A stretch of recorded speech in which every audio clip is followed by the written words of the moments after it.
Thank you everybody for coming today.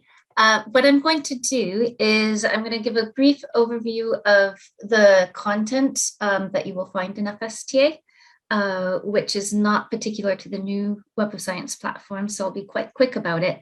And then I'm going to actually move into the new platform and give an overview of things that I think are worth knowing about this new interface.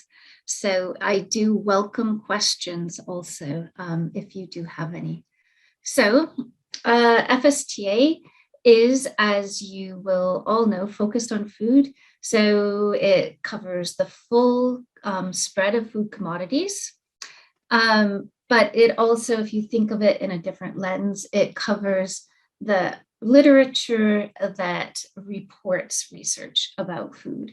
And most of this literature is in the form of journal articles, which are mostly academic journal articles, although we do also include some trade publication content. And then we also have a lot of other kinds of content. So 30% of our content is other kinds of things. So we have a significant chunk of patents. We also have conference proceedings and books and growing numbers of book chapters and theses, both master's and PhD theses, as well as standards and reports. So we're capturing the content about research about food and health in any sort of reputable format that it might appear in. So it covers all sorts of the spectrum of sciences, both pure and related sciences. And if you look at our last calendar year's inputs, you can see that the bulk of the additions, the records that were added to the database were concentrating on nutrition and health, but they really did follow a spectrum. And we also, if you look at it from yet another lens, food science is a very multidisciplinary discipline. So we cover in FSTA the research wherever it intersects with other disciplines. So I wanted to show you this, which is a snippet from our website, because we are working on producing content sheets about all these different areas where we do have content. And for those of you who are librarians, you might think that it's helpful to know that on those content sheets, we actually have example search questions. So if you're preparing for a session and trying to think of a good search to demonstrate FSTA, then these might be a good resource for you. And I want to also point out, because I've had people misunderstand this before, that with the source examples, which are the journal coverage titles that are listed in there, there's only a very short list. That is not the exhaustive list of journal titles in that area.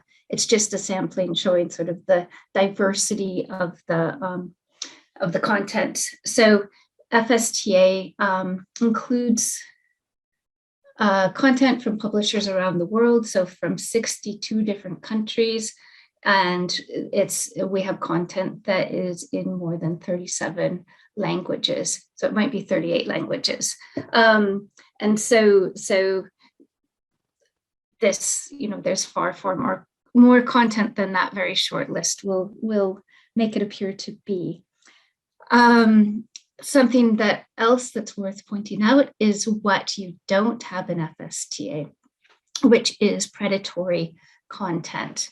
So predatory content is something that we hear about, and it might seem like it's not a big problem, but I think that some of the numbers of the content that we've run into at FSTA really highlights that this is a live and tricky problem that's going on in the publishing world right now. So predatory journals are, generally speaking, journals where they are trying to earn money by collecting the article processing charges that open access journals will charge, and they promise that they'll do the peer review that is supposed to be covered by that charge, but they generally neglect it. So this means that the research that's published in these journals has not been reviewed properly. And so people can suggest, they can ask FSTA to index journal titles. So we get submissions for this, and they come from different sources. So academics can ask us to add things, or also journal publishers themselves ask us to index their material. And in 2020, we got 9 journals from 9 publishers that we had to block because we suspected they were predatory. And then there was a particular period in between April 2020 and April 2021 when we got actually 60 journals from 15 different publishers that had to be blocked because they were suspected predatory. And that was actually very nearly half of the suggestions that we got during that period. So if you want to know more about how we assess journal quality and make these decisions, you can go and click through on that link that's on the screen. So it's also worth pointing out that the focus of FSTA is a real strength if somebody is doing research in this area. So if you take the bottom line here of the circles, the pie charts, and you consider the full circle 100% FSTA's content, then you can see that other high quality databases that have a different focus will actually, if you're searching them for food content, you will miss a lot of the content that you would be able to find using FSTA. So for instance, if somebody was using ScienceDirect as their research tool for finding the literature on the sciences of food and health, they would actually only be able to search through 15% of the content that they would have been able to search through if they had searched on FSTA. So they'd be missing 85% of FSTA's content. ScienceDirect, of course, is just Elsevier journals. But if you're using another tool, so for instance, Medline, which is excellent if you're looking for medical literature, the place to look for medical literature, although there is some content, it's missing, again, 65% of the content of food-related research that you would find in FSTA. Okay, so here we are. I have logged in already to the Web of Science platform. And as you will hopefully know, you can have different landing places when you go into the Web of Science. So the Web of Science is a platform that they can host a number of different databases, including the Web of Science's own core collection. And so my landing page is on the core collection, but I want to just point out, which everyone should know, that you can have these different options. So you can have, most people at a university would probably have a longer list of databases than I do. And you also have all databases. And so we're going to go to FSTA to do our searching. And the reason why it's important to go to FSTA is because that's the only way you can get directly into our thesaurus.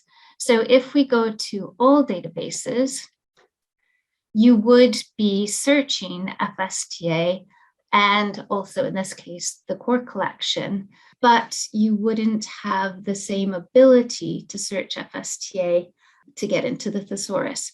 So if I just go and even if I were here and only looked at FSTA here, so yes, I'm searching FSTA, but I have only fields available to search that are available across all the different databases.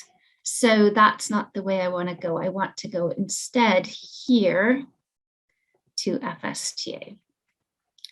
And once I do, I have a much longer list fields that I can use, many of which you won't ever use, but one of which is really key to searching the database as effectively as possible, especially if you're trying to search it in a really comprehensive way.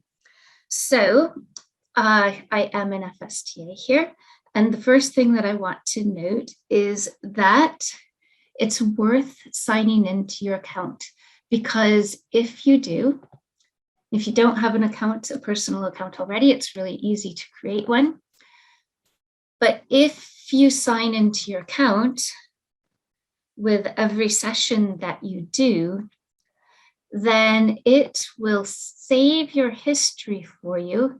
And one of the new features of the new platform is that it doesn't just save your searches, but it also saves documents that you have opened up, which can be really helpful, because we've all had the experience of like having found something really good and then not sure where it is. So it would actually be in a record for you, and your history will be saved back for a year.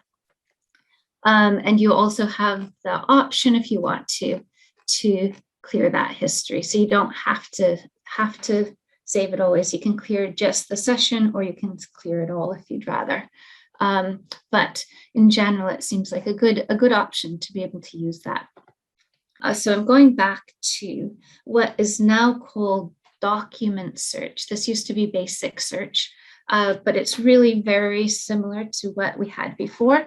And so you're searching documents. You're also searching documents in advanced search, but the name has changed here.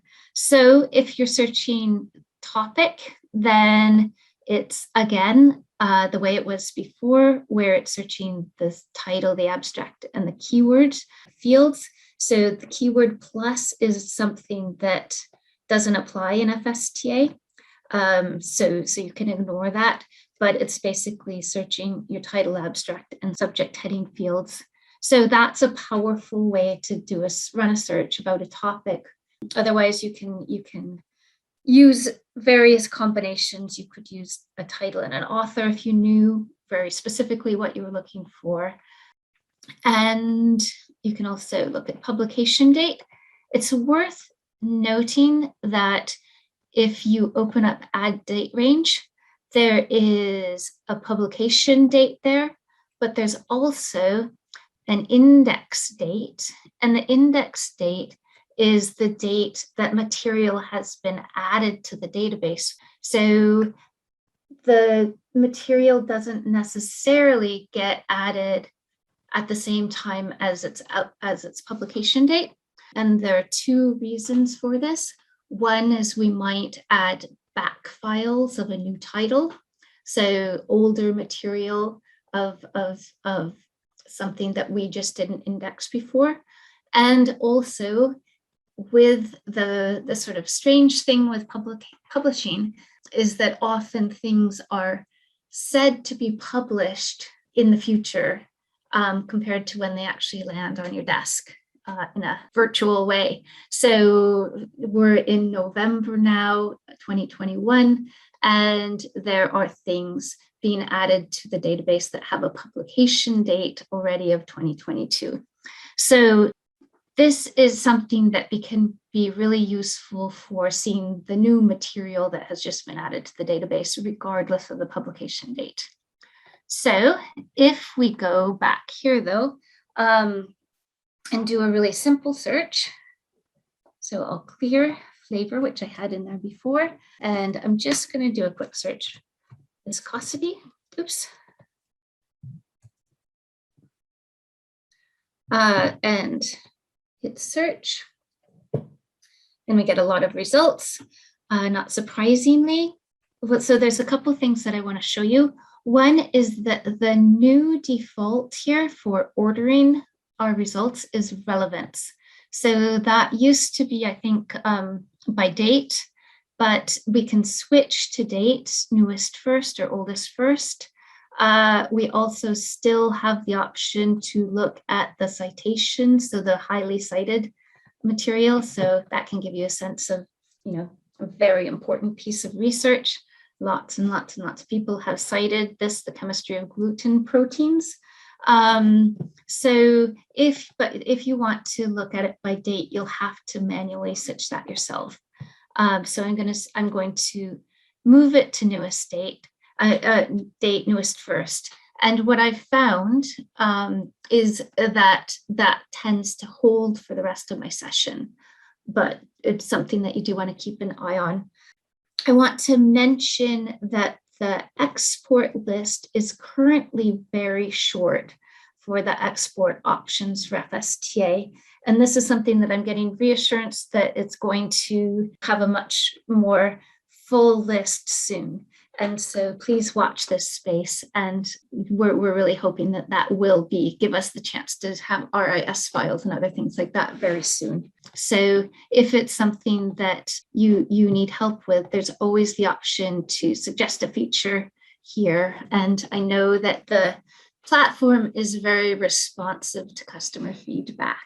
So that's an option, not just with the export options, but for anything that you see on the platform that you think could be improved.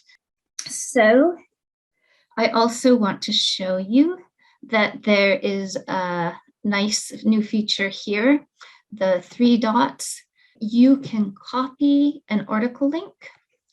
And if I were to email this link to a colleague who also has access to FSTA on the Web of Science, then when they opened up that link, then they would get a link directly to the article within the database. And we can also, if we go here to our history, we have a search here. You can see there's an option to do the same thing with any search link. So I could copy that link and send somebody that search. So this is a really, really simple search. You'd probably only bother to do it with a more complicated search, but you can see how that would be very helpful to have. So I'm going to go back to my search screen here. Oh, I forgot to tell you, another new thing is the default is to have 50 records showing on the page. But if you want to change that, you have the option to pare it down to 10 or 25. And when we open up the records, so we'll open this one at random, this is basically the same as what we had in the classic Web of Science, but there's also now some information about the journal that's underneath that. And if you want to go back to the classic platform for any reason, then if you just open up this products link, then it is the top option and it opens in a new window. And then you'd be able to search FSTA on the classic Web of Science platform. I do believe that's going to only be available for a little bit longer. Another thing that's new and really handy is, okay, here we are on the record page. We can go back, we can follow the breadcrumbs here to get back to a certain part of our search. So here I am actually on our results page. And if I wanted to edit this search, then I don't actually need to go back to the search there. I can just click on the search here. Oops. And then I have it pulled up to edit. And I have the option to add rows. I can change this to topic if I want to. And I could switch to advanced search if I wanted to. So what I'm going to do now is go into the thesaurus, because the thesaurus is a really useful part of FSTA. So the way to get to the thesaurus from the document or basic search interface is to go and choose descriptors. So I could also do a shortcut, descriptors, just type DE there. And as soon as I do, I get this little symbol appearing. And so I click on that and I'm into the FSTA thesaurus. So when I'm in here, I have a search box, and I was going to back up and show you when you're hovering with the descriptors here. Oops. I've got to get to it again. You'll see that we have examples about searching for things. And one thing that's really helpful to think about with searching the thesaurus is that truncation is your friend. So we have wheat, bee, asterisk, and preservatives. And so it's really, really useful to use. Bear in mind that you'll often get better results if you truncate your term. So we're going to go back into the thesaurus itself and do a little bit of a search. So I got a couple of requests for, topic suggestions for doing searches. And so I was going to use one of them, which was about the extraction, purification, and characterization of bromelain from pineapple. And so when you're building a search, it's helpful to break it down into the different concepts. And there are two approaches you can take that work well for searching. One is to use the thesaurus to help you find the best search terms. And one is to start sort of doing brainstorming in the topic searches and then refining from there. So in either case, it's sort of an entryway that you can go and then refine your search to make it better. So I'm going to think about this search. Bromelain is obviously a very important concept for this search. Pineapple is important. And then we've got the extraction, purification, and characterization of it. So it's quite a specific thing that we're looking for. So I am going to start with bromelain. And no results are found. So I'm going to truncate it. And I got 3 results. And here we've got some that are in lowercase letters and one that's all capitals. And so this is a code for us. If it's all capitals, then it is the official FSTA thesaurus subject term. And if it's in lowercase letters, then it's one that is going to map to an official term. And we can see that the official one has an H and a question mark, and these two only have the question mark. But all of these little symbols are actually links. So the question mark is details, the H is view in hierarchy. So we'll just look at the details of stem bromelains. And we will see that it says stem bromelains use the official term bromelains.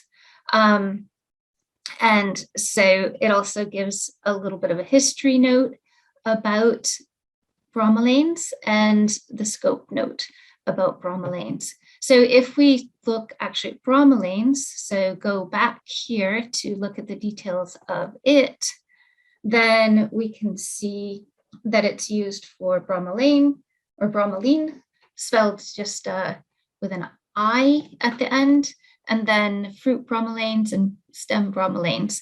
So these terms are all pulled together under the umbrella of this version of the term bromelains that means the same thing, but is used to pull the different formats of the word, of the concept that researchers use around the world, talking about the same thing.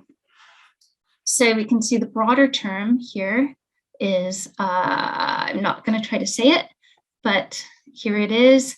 So that's more general. It's what in the hierarchy bromelains is falling under. And you can see there's also a link to see more. So the see more in this case is not very much. So there's no narrower terms for this. Now, if we want to look at this actually in the hierarchy, we can either click on this H or this H, and I'll look at this H. And as soon as we do, then we can see the very top of the hierarchy is enzymes. If we wanted to, we could jump directly to our term. In this case, I'm going to scroll so we can see then the narrower term is hydrolases. And then when there's a step in again, proteinases, and then peptidases, and then endopeptidases, and then the cysteine endopeptidases, and then finally we get our term. So anytime there's one of these marks next to a term, that means that term has narrower or more specific terms underneath it. So bromelains does not. So I want to add it to my search. And one thing that I found sort of as a usability point is that I found often I pull a term into this box and then I say add to query. That hasn't actually added it to my search. So you have to go and you have to click on add, and it will appear here as your selections. And I could then add that to my query. So I will. And I can see that it's been added as a descriptor here as bromelains. So I'm going to clear out viscosity. And I can do the same thing for pineapple. So search pineapple. Again, I just search it without the truncation, and I don't get pineapple itself. So here I have pineapples. I want to look at the details. I can see that it's got related terms, but it doesn't have any narrower terms. So I'm just going to add it and scroll down so I get my add to query. So it's a new concept. So I'm going to be searching things that have pineapples and bromelains. And then I'll do this swiftly one more time with descriptors. Here's my link. And I'm going to look at extract. I'm going to truncate that a little early. And I'm getting maybe too much. So I do see that there are kinds of extractions. So I'm going to pull it out further. Extraction, there's extraction. Look at it. And not surprisingly, I do have narrower terms in this case. I'll look at it in the hierarchy. So I will just jump to the term and open it up. And so none of the narrower terms have narrower terms, but I'm going to add all of those. So I've got the 5 added here, add to query. And then I've got 3 of my concepts there, and I can search for them. And I get 20 results there. Each of my concepts will be here in the keywords. So the keywords in this view of the record is the same as the descriptors or the thesaurus terms. And we can see that they're being highlighted there. If I wanted to go ahead and go back to my results and change that, so broaden out the search a little bit, I could say I want to use the same concepts, but search them not just in the descriptor fields, but also in the title and abstract fields. So I can amend them a little bit. So say it could be bromelain or bromelain, bromelain or bromelains, or bromelin, so that other spelling of it, and then do the same. So extraction. I think that in this case, I'm just going to leave these all as they are. and search. And you can see that by pulling those concepts out so they can fall in more fields, then I get a broader set of results. And we can see here, we get one comparative extraction of the bromelain and bioactive peptides from pineapple. It might be quite on target, as may be purification and characterization of bromelain from pineapple peel waste. So this shows, I think, how you can easily modify your searches in the new platform. And then if we go to our history, we can see all the different versions that we created. And if we wanted to edit this one, say I thought that I should have done something different, then it's easy to go in and edit. And then you can either save as a new search and keep the old one, or just replace it with however you want to modify it. So I'm just going to close that. And now I want to go to advanced search and show you what you can do in there. So advanced search looks pretty different from the basic search, but it really has the same function. The main thing that it does is it's really helpful for if you want to build a search step by step, instead of putting all the concepts in simultaneously, and it lets you use the search history to build it that way. And then the other thing that I think everybody should be aware of is this: under more options, there is the option to say that your search has to be exact or not. The default is not exact. And so to see what that looks like, we'll do a search, and I'll do it just in the title field so that it's really easy to see how this works. So I'm going to do a title search for mouse. So I'm adding it to my query. It appears here in my query preview. So it uses the field tag title equals mouse, and then I can search. And so I'm going to, and you can see I could just add it to history, but I'm going to search it in this case. And I search and I get 15,000 results here. If I go back to advanced search, what I've typed is here still in the query preview. I'm going to keep that there, but I'm going to change it to exact search and hit search. And so my number of results has gone down drastically. I've lost about 13,000 results. And you can see here we've got a title that has mouse, and a title that has mouse, a title that has mouse, a title that has mouse, and every one of the titles of this result set will have mouse in it.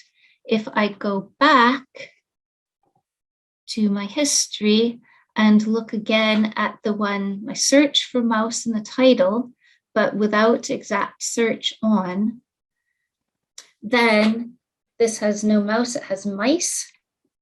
This has mice, this has mice, this has mice, etc.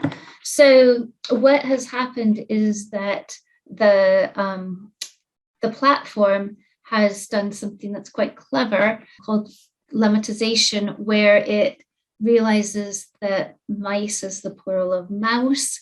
And so it's making an assumption that if somebody's searching for mouse, they also would be interested in the plural form of that word mice, and gives results about both things. And so that can be really useful for broadening a search and not making you search for mouse and mice. But it can also sometimes be something that you don't want. So if you don't want it, then you'll want to take advantage of the ability to toggle onto an exact search. If we go back to our history here, we can see that this search that we did in the document or basic search, so we didn't do it in the advanced search, we can edit it. So we click edit, and the button, the option to run this as an exact search actually appears.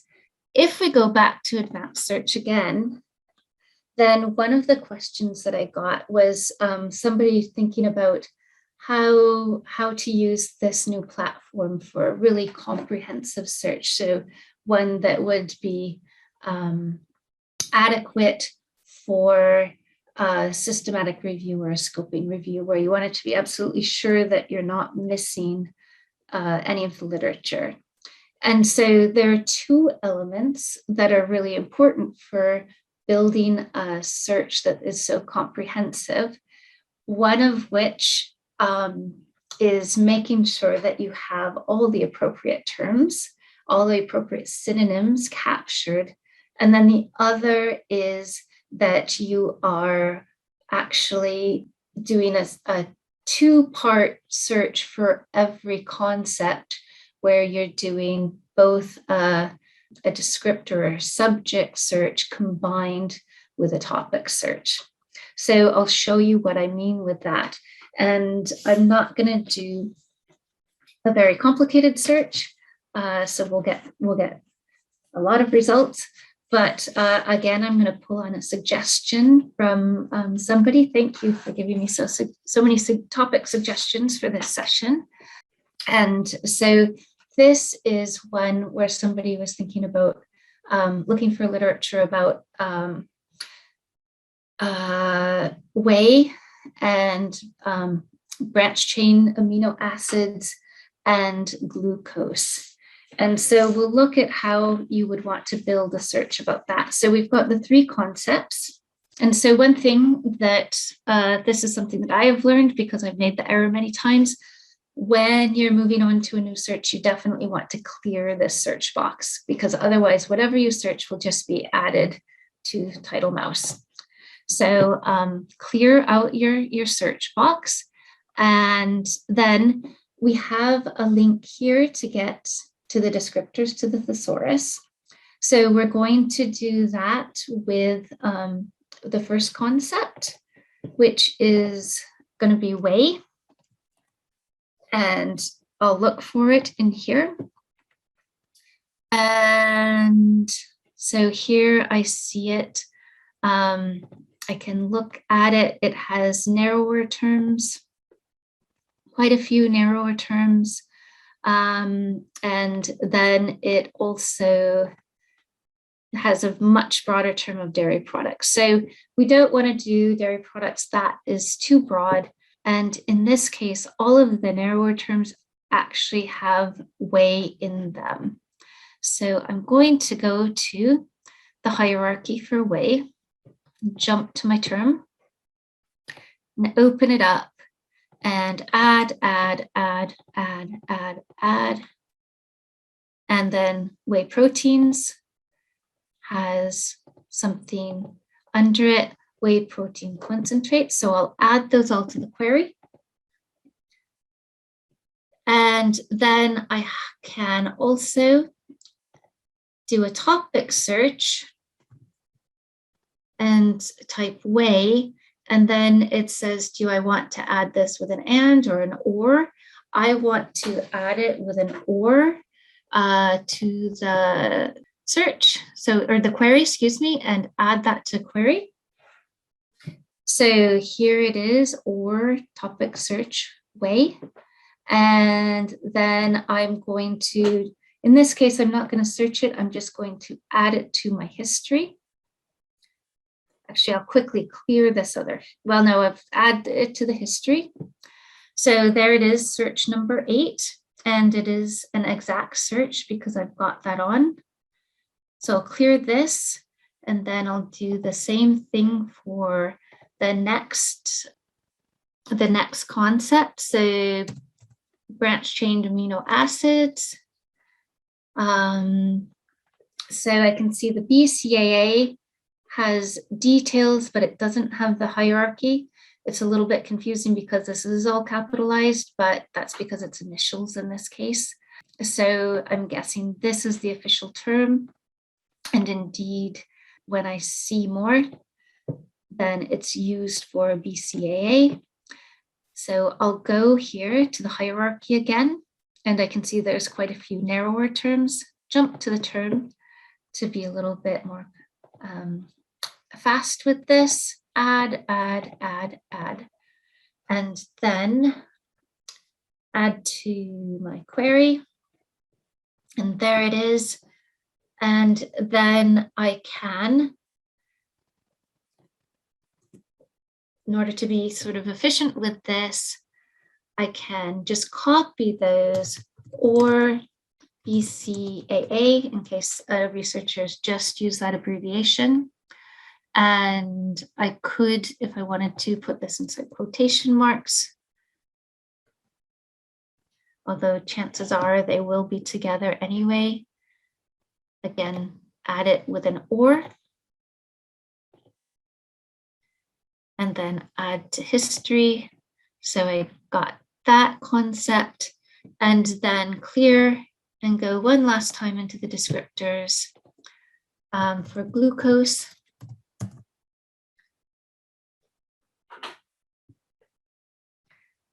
Look at glucose here.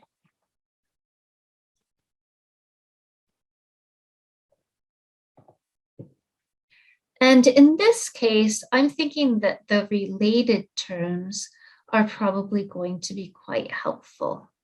So I'm going to add glucose to my selection, and I'm going to look at it here, and not surprisingly, it's got narrower terms, so I'll add that narrower term also. But then I'm going to go back to glucose. So this is all a little bit jumping back and forth, navigating the thesaurus, but it's worth doing. So then I'm going to think, like, hypoglycemic activity seems very relevant. So I'm going to look at that. Doesn't have any narrower term, so I'll just add it. And then I can, but I go back to, or I want to go back to glucose again to look at those related terms again. Glycemic load again seems very relevant. So I'm going to add that.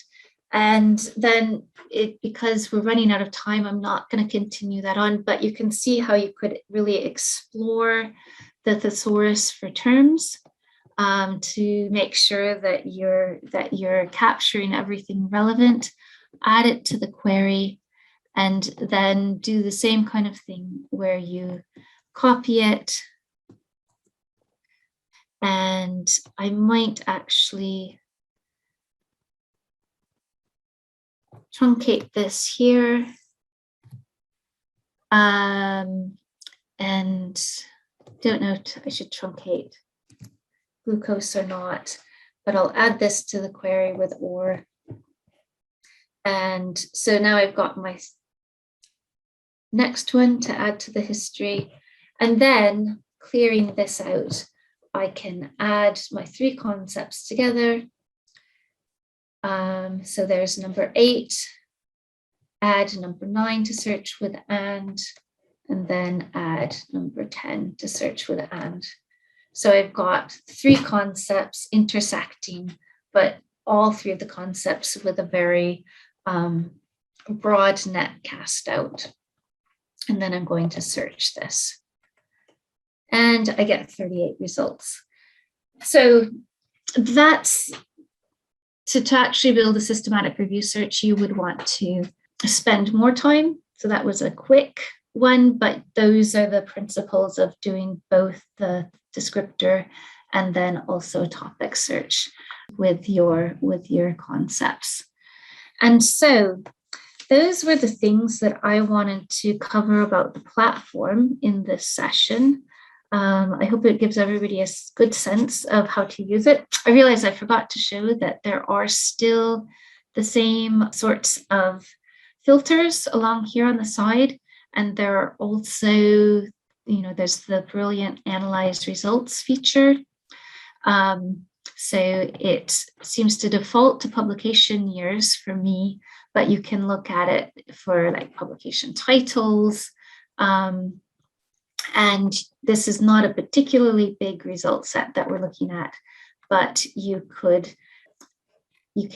see, all the results, not on the tree map, but down below here, and see everywhere that these things have been published. Or you can look at descriptors and get ideas of more descriptors that you want to use, and so forth. And so I will just show you before, I'll just highlight a few things that we have available from IFIS to support people and their searching. And so obviously FSTA is the main thing that we have to help people do research for the sciences of food and health. But we also have our journal recommendation service, which is based on all of the journals that we have included in FSTA. So if a researcher is looking for a good place to publish that you want to know has been vetted and is not a predatory title, then you can use that to find a good fit for your research. We also have support on LibGuides. We have a best practice for literature searching guide, which has been published into a number of different languages for people doing their literature searches, and then also for early career researchers who are beginning to publish their own research. We have the journal publishing guide. And also to support librarians, we do have our librarian toolkit, which we're happy to expand in any way that you think would be helpful for you. And then a couple more resources that I want to bring attention to is our research skills blog, which you can feel free to subscribe to. And we have a new-ish service called Ask an Expert, where people can submit questions about doing research, and we will answer them and share the ones that are most universally useful on our webpage too. So, and the last thing I'd like to do is, if you don't already, we'd invite you to follow us on any of these social media channels that you use. And I realize we have just recently started an Instagram account as well. So I need to update this, but you can search for us on Instagram. And that one is really aimed at students. So you could also point your students to Instagram if you'd like to. And you can find all of our information on our web page at ifis.org. Thank you.